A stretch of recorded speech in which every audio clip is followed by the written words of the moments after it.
Bonjour à tous et à toutes et bienvenue sur le tout premier épisode de la chaîne Transformation créée par Akima Biron. Je m'appelle Léa et aujourd'hui j'aurai le plaisir d'animer cet épisode de présentation. L'objectif est de vous permettre de découvrir Akima, son activité, son parcours professionnel et sa vision de l'accompagnement. L'idée, c'est de poser les bases de ce que vous allez retrouver ici au fil des prochains contenus. Nous vous souhaitons toutes les deux une excellente écoute.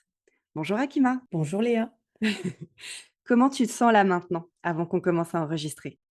Comme un premier rendez-vous. Un premier rendez-vous qui fait peur ou tu te sens bien? Qu'est-ce que tu as comme Les émotion? 2, Mmh. à la fois, émoustillée et à la fois un peu inquiète. Mmh.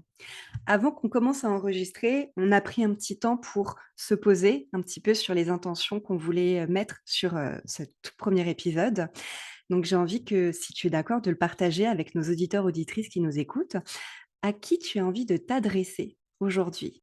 Alors j'ai envie de m'adresser à plusieurs personnes auxquelles je pense de ma clientèle, puisque j'exerce depuis plus de 13 ans, à tous ces hommes et femmes qui sont à la fois exigeants, engagés et pleins d'humour. J'ai grandi avec eux, ils ont grandi avec moi et donc ouais, c'est ceux-là qui ont, voilà, je j'aime l'idée de me sentir entourée par eux.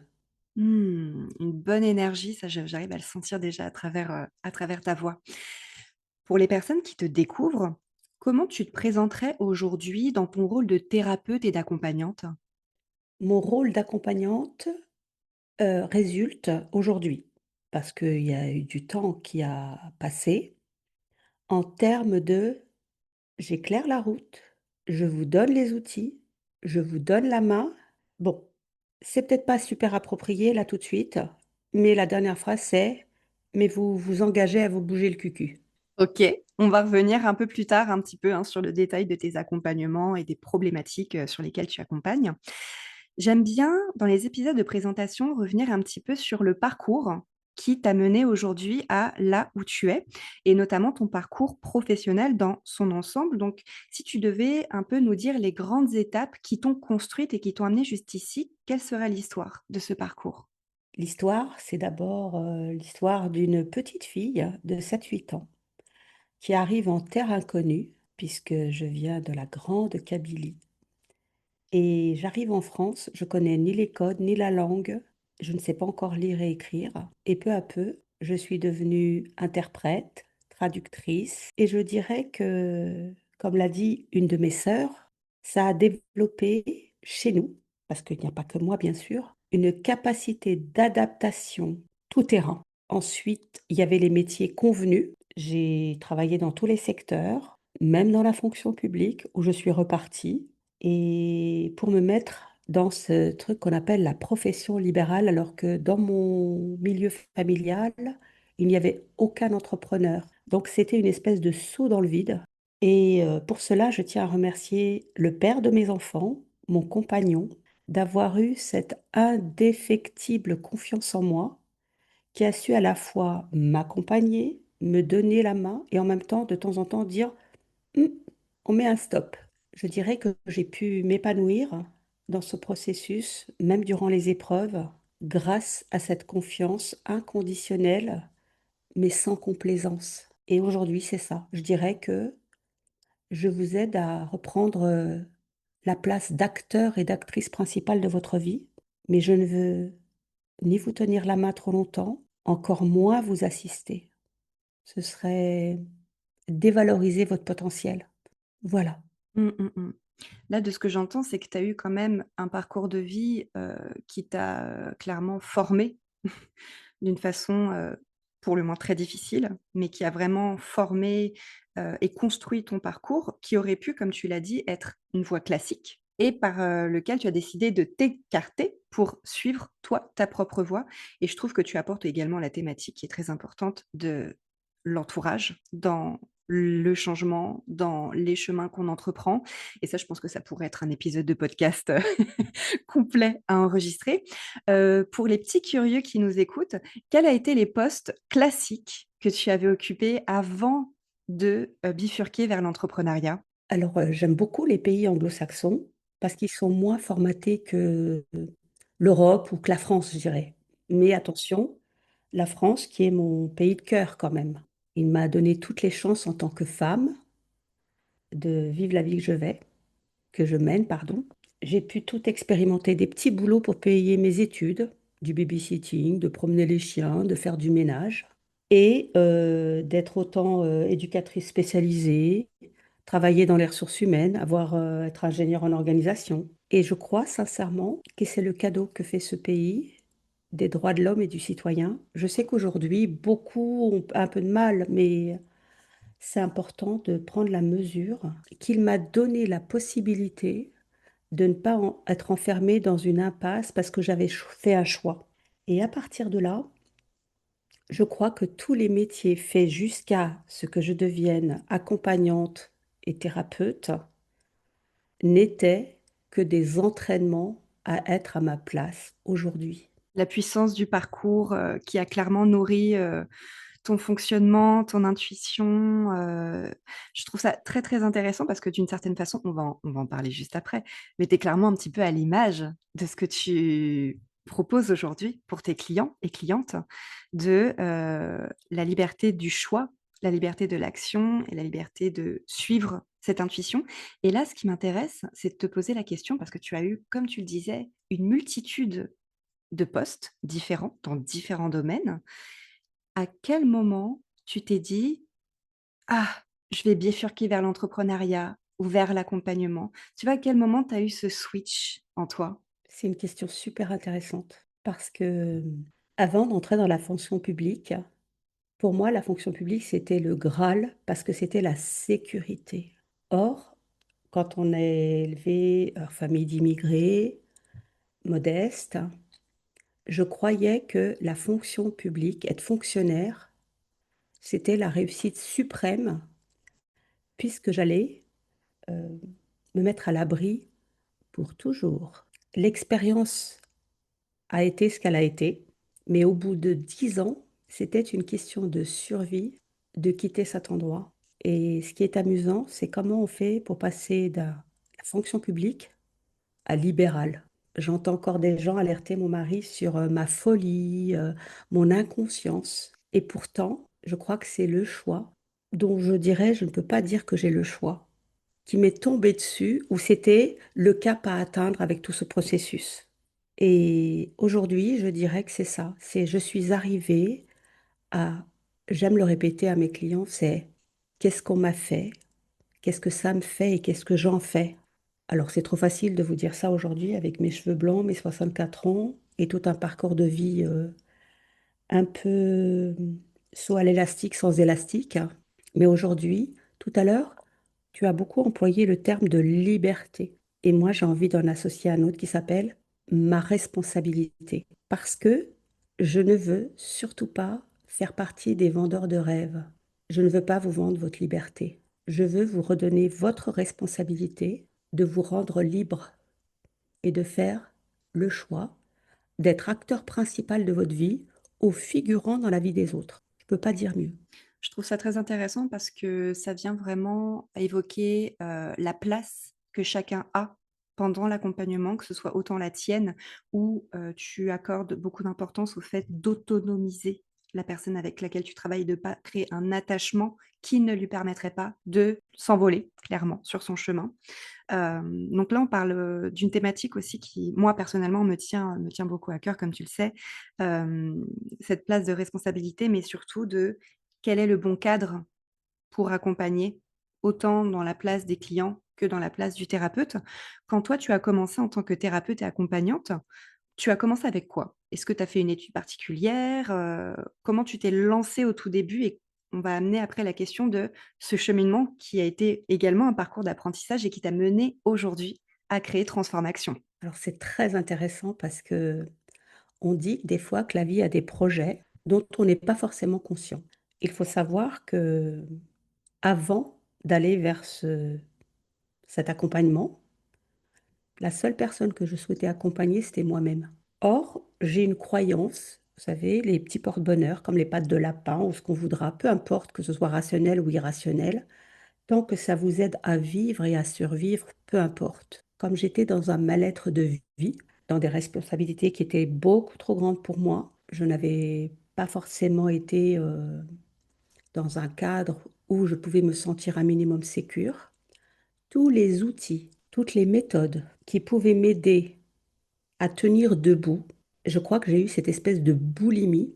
Si je m'appropriais l'outil en question, c'est comme si je me mettais à l'abri de tout. Donc, avant même de penser à être thérapeute, j'ai rempli un coffre au trésor d'outils, de méthodes, de compréhension, de lecture, d'accompagnement, de thérapie en tout genre. Et à partir de là, c'est le moment venu, le dos au mur, là où je me croyais à l'abri dans la fonction publique, où j'ai compris qu'il n'y a aucun endroit plus sécure que notre sécurité intérieure. Et c'est à ce moment-là, puisque vous savez que dans la société actuelle, hein, il y a des métiers sérieux et les autres. Il y a des métiers reconnus et les autres. Et j'ai regardé ce que je pouvais faire pour commencer à mettre un pied. Et nous pourrons, à l'occasion, reparler de l'intuition. Eh bien, j'ai cherché. Qu'est-ce que je pouvais bien faire pour mettre un pied dans ce métier d'accompagnante? Et ce qui est venu à moi, c'est la sophrologie. Et la sophrologie est venue redonner de la cohérence à tout mon coffre au trésor d'outils passés que j'ai cumulés pendant une vingtaine d'années. Sans compter que j'ai fait de très longs accompagnements, dont une thérapeute qui m'a quand même gardée pendant 14 années. Et c'est là que j'ai vu que l'homme, l'humain, pas le sens genré, le corps, le cœur, la tête, notre environnement, notre façon de voir le monde, il fallait du liant pour donner une cohérence à tout ça. Et j'ai commencé par là, par ce premier pas. Un parcours très riche, un parcours qui t'a beaucoup nourri. La question qui me vient, c'est que tu t'es lancé avec la sophrologie et comme tu dis, tu as accumulé une boîte au trésor, très, très fournie. Mais comme on le sait, en tant que thérapeute, on peut parfois s'épuiser et courir après l'outil magique qui va transformer la vie des gens, créer notre unicité, créer notre originalité, jusqu'à ce que toi, comme tu viens de le dire, tu te sois positionné sur quels seraient tes éléments fondateurs pour créer tes accompagnements.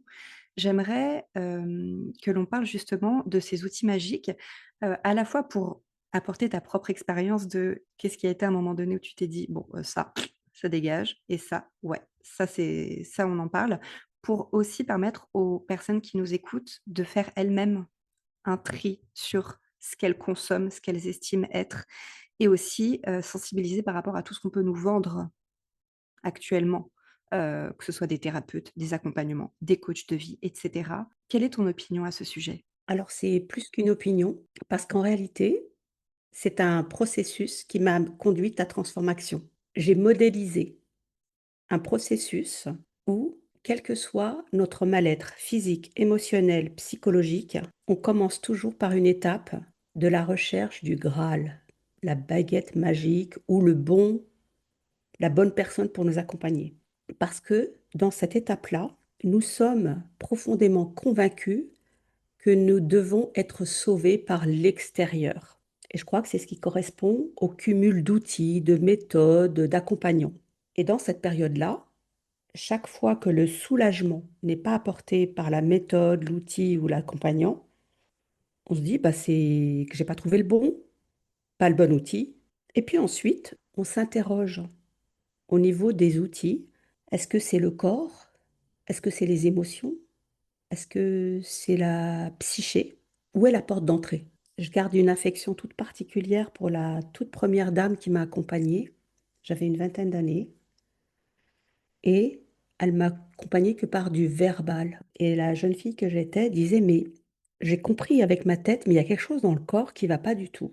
Et je la remercie de m'avoir dit avec sa façon de voir les choses qu'avec sa méthode, puisqu'on dit que pour qui ne voit les problèmes que comme un clou, il ne possède qu'un marteau. C'est-à-dire que tous les problèmes, je vais faire en sorte qu'ils correspondent à mon outil, à ma méthode, et tant pis si ça ne correspond à rien de ce que le client ou la personne ressent. Et elle m'a dit, oh, mais c'est bon avec le physique ou le corps, allez faire du judo. Évidemment, je suis partie un peu perdue et désemparée, mais je la remercie parce que grâce à elle, j'ai découvert la somatothérapie, j'ai découvert la bioénergie, le rebirth, enfin tout un tas de techniques psychocorporelles. Et en faisant ainsi, pas à pas, bah, je dirais que je suis arrivée à un endroit qui se trouve à l'intersection, je dirais, au lieu de commun, une part commune entre deux domaines, des outils. Le corps ne suffit pas tout seul. Travailler les émotions ne suffit pas. Travailler que notre façon de penser ne suffit pas. Nous sommes beaucoup plus subtils que ça. Donc il y a eu cette approche-là. Et puis ensuite, il y a l'approche, et on le voit bien, les guerres de chapelle qui me désolent parce que nous pourrions nous entraider, nous allier entre ceux qui sont que par des techniques corporelles, que par des techniques émotionnelles, que par des techniques liées à la pensée, à la gestion des pensées, alors que selon notre disposition à un instant T quand on a un problème, peut-être que la façon la plus douce pour quelqu'un, ça va être de commencer par le travail émotionnel. Peut-être que pour quelqu'un d'autre, ça va être de commencer à revenir dans son corps. Peut-être que pour une autre, c'est avoir de la clarté dans ses pensées, dans ses croyances limitantes. Et peu importe l'entrée, il va y avoir un endroit où on va retrouver le tout, corps, cœur, tête. Ça, c'est le premier point. Et puis l'autre point, il y a l'étape où je comprends ce qui m'arrive. Il y a l'étape où j'ai besoin de faire, et on va m'apprendre à faire. Et puis j'ai découvert une autre étape qui est je sais ce qu'il faut faire, mais je ne le fais pas. Et à l'heure de l'intelligence artificielle, je suis heureuse de voir que l'humain est irremplaçable. Et pour cela, j'avoue qu'il y a deux écoles ou deux courants. C'est les alcooliques anonymes et Weight Watchers. Je leur fais pas de pub et en même temps, ils ont tout le mérite de leur méthode. C'est quoi? C'est quelqu'un qui a déjà fait le chemin, un groupe de soutien, un suivi individuel et ensuite une forme de solidarité, de collectivité humaine. Et aujourd'hui, je ne demande qu'à être convaincu que j'ai tort à un endroit. Mais ce qui tient, c'est vraiment ça. Un écosystème où je peux me muscler à m'auto-accompagner sans attendre que quelqu'un vienne me sauver. Et en même temps, je peux travailler avec les autres pour m'encourager ou pour juste me consoler à certains moments. Voilà, je ne sais pas si ça parle suffisamment, mais Ça parle suffisamment. Merci beaucoup pour ta réponse. Pour les personnes qui nous écoutent, pourrais-tu dire les problématiques qui reviennent le plus souvent chez les personnes que tu accompagnes aujourd'hui pour que chacun, chacune puisse se reconnaître et se dire: «Ah, ça c'est une chose qui me parle, Akima pourrait m'aider». je dirais que il y a plusieurs profils. Il y a les tout débutants à qui je pourrais apporter une certaine clarté. Il y a les plus avancés à qui il manque peut-être une forme de cohérence entre les différentes démarches, les différents outils. Mais je dirais que la clarté, elle vient surtout du rejet de la souffrance générée par de la peur qui crée du stress. Alors pour ceux qui sont joueurs, je vous renvoie à un livre qui s'appelle Seule meurt la peur. Comme ça, au premier abord, il semble tout basique, hein, mais j'ai mis une trentaine d'années à intégrer le contenu, pas juste le lire et le comprendre intellectuellement, ça c'est faisable. On se rend compte qu'à l'origine de tout, la souffrance, elle est dans l'écart entre ce que je voudrais, pour ne pas dire ce que j'exigerais de la vie, et ce que la vie me propose. Il y a l'accueil et l'acceptation.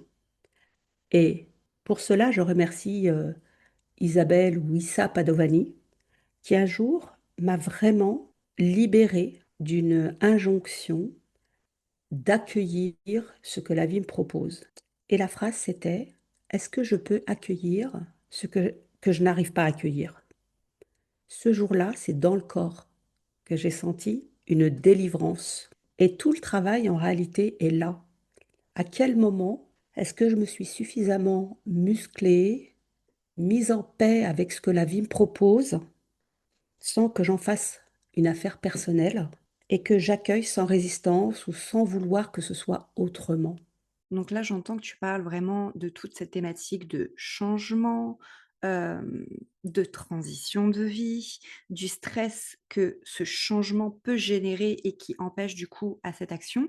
Si on veut aller plus loin et être plus spécifique, quel changement bloque aujourd'hui tes clients ou tes clientes dans leur vie? Est-ce que c'est des changements de l'ordre du couple? Est-ce que c'est du changement professionnel? Pour que les personnes, tu vois, puissent vraiment se reconnaître dans leur thématique individuelle. Qu'est-ce qui revient le plus en général? Alors c'est très intéressant parce que, bah, évidemment, en tant que jeune thérapeute, hein, je dis bien thérapeute et pas jeune personne, hein, je me suis retrouvée comme, grand nombre d'accompagnants, pardon, à me faire accompagner et je buggais sur, trouver son persona, qui j'accompagne. Et la difficulté, c'est que je me rendais compte que j'accompagne pas une personne. J'accompagne dans un problème donné qui est, il y a quelque chose qui change dans ma vie, dans mon environnement, dans un de mes domaines, mais je suis dans un inconfort qui me crée du stress, de l'angoisse, de la peur, parce que j'ai pu découvrir que notre cerveau, qui est super valorisé en France et dans les pays occidentaux, déteste le changement. Or, s'il y a une chose que l'on dit, alors elle sonne bien cette phrase, mais si on en comprend l'essence, il n'y a qu'une seule chose qui ne change pas, c'est que ça change tout le temps. Quand on a dit ça, eh ben ça, je dirais que ça fait de belles jambes. Mais si on regarde, c'est vraiment ce truc qui parle de ça aussi, ça passera. Le bon moment va pas rester éternellement, le mauvais moment va pas rester éternellement, sauf que dans notre fonction, dans notre fonctionnement, on veut garder le bon tout le temps, et ce qui nous met dans l'inconfort, on a envie juste de même pas le percevoir. Résultat, on est soit en résistance, soit en lutte pour que les choses ne soient pas ce qu'elles sont. Donc en fonction de l'état où la personne se trouve, on peut l'aider à regarder où est-ce qu'elle est en lutte, où est-ce qu'elle est en résistance pour que ce soit plus doux et qu'elle surfe sur ce que la vie propose. Parce que ça aussi, en réalité, toutes les choses sont dites, mais sans explication, sans sentir ce que ça raconte vraiment. Parce que lorsque vous dites à quelqu'un, la vie change, il n'y a qu'une seule chose qui ne change pas, c'est que ça change tout le temps. OK? Mais si on ne l'explique pas, on ne l'intègre pas, ça fait juste une belle phrase, mais qui est vide comme une coquille. Est-ce que les clients qui viennent à toi ont envie de changer dans leur vie? Oui, beaucoup. Quand ils viennent, en fait, c'est même pas qu'ils ont envie de changer, ils viennent pour quitter une situation qui les met dans un inconfort ou dans une souffrance. Quelle situation justement? C'est ça qui m'intéresse. Eh bien, ça peut être, ça pour les enfants, un déménagement, un changement scolaire. Pour les adultes, dans la vie amoureuse, dans la vie professionnelle. Pour les personnes plus âgées, ça peut être aussi quitter le monde du salariat et devenir retraité. J'ai quand même eu des personnes qui m'ont dit: «À partir de telle date, je ne serai plus rien», pour prendre la mesure à quel point elles ne se définissaient que par leur travail. Il y a aussi, bah, l'invitation d'un événement dramatique dans votre vie, un deuil, une maladie grave et donc c'est toutes ces petites négociations avec les épreuves de la vie, que l'on ait 4 ans ou que l'on ait 99 ans. Mmh. Donc là, de ce que j'entends, c'est que tu accompagnes un grand panel au niveau de l'âge. Tu n'as pas une offre ciblée sur une tranche d'âge. Tout à fait. La seule différence, je dirais que pour les plus petits et les plus âgés, ça peut être des thématiques particulières. Mais pour la tranche, allez, on va dire, 30, 60 ans, il peut y avoir un parcours différent qui peut être plus, sur la durée et dans un cadre précis. Comment tu présenterais aujourd'hui ton activité, notamment sa structure, les différentes offres, qui sont présentes auprès d'une personne, qui ne te connaît pas? Qu'est-ce que tu proposes exactement? De quelle façon tu accompagnes? Alors, je dirais que selon le profil, il y a la personne qui n'a jamais fait d'accompagnement, par exemple, et qui arrive et qui sait qu'elle est en souffrance, qu'elle veut que ça s'arrête. Là, cette personne-là, on fait le point, il y a toujours un bilan, mettre de la clarté de là où elle en est et ce qu'elle veut. Et en fonction de ça, si c'est un accompagnement ponctuel, lui donner les clés nécessaires pour traverser cet épisode-là, ou si elle a envie de faire un parcours un peu plus sur le long terme, moyen terme, peu importe. Il y a aucune, c'est la personne qui sait mieux que moi ce qui lui convient. On en discute ensemble et en fonction de ça, je m'adapte à elle. Et puis, il y a les personnes qui ont déjà fait le travail, mais qui ont envie d'aller plus loin et qui ne savent pas comment mettre de la cohérence et de la clarté dans leur processus de vie. Parce que je crois que la vision doit être globale, corps, cœur, tête, mais tous nos domaines de vie, et sur ce fil qui est mon processus et comment je me positionne dans ma vie, dans mon rapport à l'autre et de ma position dans le monde. Donc, en fait, ça peut aller d'un accompagnement qui peut ressembler au coaching pour atteindre un objectif, au consulting parce que j'ai besoin d'une réponse, à la thérapie parce que j'ai besoin de m'apaiser avec mon passé et de regarder l'avenir un peu plus sans sérénité.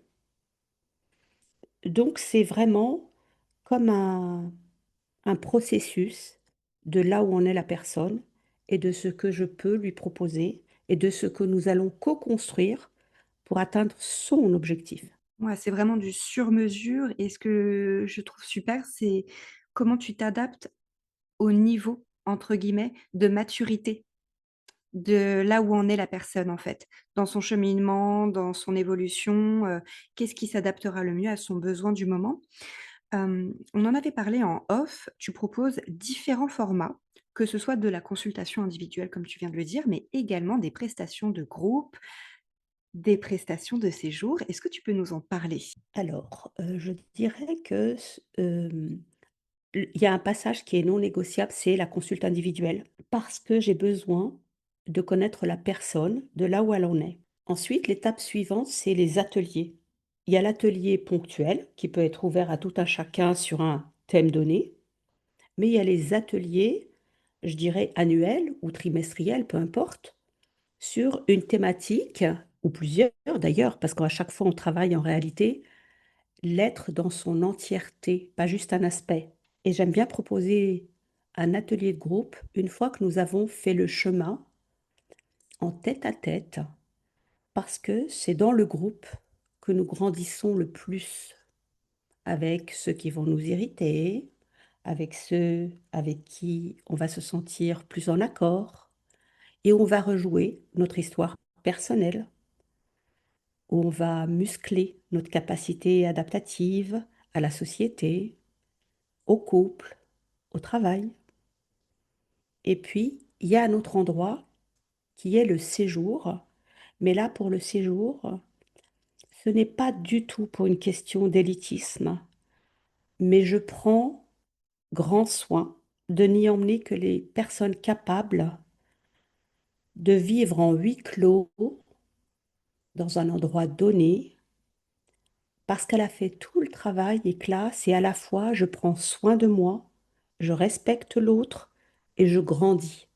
En tant que jeune thérapeute, j'ai fait l'expérience à 2 reprises de ne pas avoir veillé à ce que la personne que j'emmène, et parce qu'on va se retrouver quand même, comme je le dis, en huis clos dans un gîte, même si le cadre peut être magnifique, il n'empêche que nos blocages, nos limites, nos blessures peuvent être dangereuses, voire très délicates pour le groupe. Eh bien, aujourd'hui, c'est non négociable. À chaque fois d'ailleurs, et ce qui me touche beaucoup, c'est qu'à chaque fois, les participants me disent: «Ah, ce groupe était super, était génial», et j'aime les taquiner en leur disant: «Mais, je l'ai fait exprès pour toi». Je pense que ça pourrait aussi être le sujet d'un épisode au complet, le pouvoir de transformation du groupe. Parce que vraiment pour l'exercer moi-même dans mon activité, on n'a pas la même posture et le même cadre lorsqu'on est en séance individuelle que lorsqu'on est en groupe et en plus, moi, j'ai envie de te dire que toi, tu as 2 niveaux. Tu as le groupe ponctuel, en cabinet, sur une thématique donnée et le groupe en séjour où, comme tu dis, on est en huis clos pendant une semaine, 3-4 jours à peu près selon ce que tu proposes et c'est vrai que ça peut amener des échelles de transformation et de richesse tellement diverses. Donc ça vraiment je pense qu'il y a quelque chose à dire par rapport, par rapport à ces différents Bah, formats. quand tu veux pour, parler de ces jours, parce que j'avoue que si je devais renoncer à tout, ça je ne veux pas y renoncer et je ne renoncerai jamais non plus au groupe annuel parce qu'il s'y passe de la magie. Parce que comme je l'explique aux gens, parce que souvent lorsqu'on parle d'atelier ou de séjour, il y a des peurs et je dis: «J'aurais beau faire tout mon possible, je ne pourrai jamais apporter ce que 9 autres personnes peuvent apporter». Quand je parle de 9 autres, je mets un point d'honneur à être dans de l'artisanat et pas dans de la productivité. Parce que lorsqu'on part en séjour comme ça implique des conditions matérielles qui ont un coût, une chambre individuelle, est-ce que c'est en pension complète ou pas? Et tout ça, c'est comment me libérer des conditions matérielles pour ne m'occuper que de mon travail physique, émotionnel, mental et spirituel. Il y a une chose qui me vient en t'écoutant, tu parles justement de ne pas être dans la productivité et ça m'amène la question de qu'est-ce que les gens qui viennent te voir seront sûrs de ne pas trouver les choses sur lesquelles tu as une grande vigilance, que ce soit dans les techniques utilisées, que ce soit dans ta posture, que ce soit par rapport aux injonctions qu'il peut y avoir dans l'accompagnement. Quels sont les impondérables qu'il est sûr qu'ils ne trouveront pas avec toi? Alors je dirais que je mets un point d'honneur à ne pas vendre du rêve, parce qu'on m'en a beaucoup vendu. J'y ai laissé beaucoup d'argent, j'y ai laissé beaucoup de temps et je m'adresse à tous les accompagnants. Je vous promets que dans toutes les formations que vous pouvez faire, vous pouvez apprendre aussi par le contre-exemple. Des trucs que vous ne ferez jamais et je peux vous dire que j'ai eu d'excellentes formations dans ce domaine de ce que je m'interdirais de faire. L'autre chose, c'est d'avoir un groupe où il y aurait des personnes qui se mettraient à nu et d'autres qui seraient là en tant qu'observatrices, je dirais presque en tant que voyeurs. Ça, c'est hors de question parce que c'est insécurisant, c'est pas correct et soit on est tous dans le même bain, mais il n'est pas question d'avoir des choses aussi différentes. Et si j'en parle aujourd'hui avec une aisance, c'est parce que je l'ai subi. Et ça aussi, ça a été un des apprentissages de jamais. En tant qu'accompagnant, on est garant du cadre du quotidien, émotionnel, psychologique. Et donc ça, après, je ne sais pas quoi d'autre. Je dirais que ce qui est d'extraordinaire avec ce métier, c'est qu'on n'a jamais fini de grandir et je ressens une gratitude infinie pour tous les gens que j'ai pu accompagner et certains sont des clients fidèles du cabinet, de m'avoir aidé à grandir avec eux parce que on est dans un respect mutuel d'égal à égal. Certains sont devant moi sur certains domaines. Dans le monde de la thérapie, bah, j'ai ma petite avance. Et donc, à partir de là, c'est vraiment ce qui s'appelle une alliance dans l'expansion, dans la croissance de soi. Après, bah, je dirais que c'est du coup par coup en fonction de chaque séjour. J'ai pas une liste prédéfinie, mais il y a des non négociables. Si je suis autant sélective, c'est pas pour être sélective. C'est vraiment en fonction de ce que je peux apporter et de ce qui garde le groupe en sécurité. Parce que j'ai eu des reproches comme quoi c'était sélectif. Mais c'est pas sélectif pour être sélectif. C'est sélectif pour être sûr que chacun y trouve son compte et avec une responsabilité dont les accompagnants doivent garder en tête.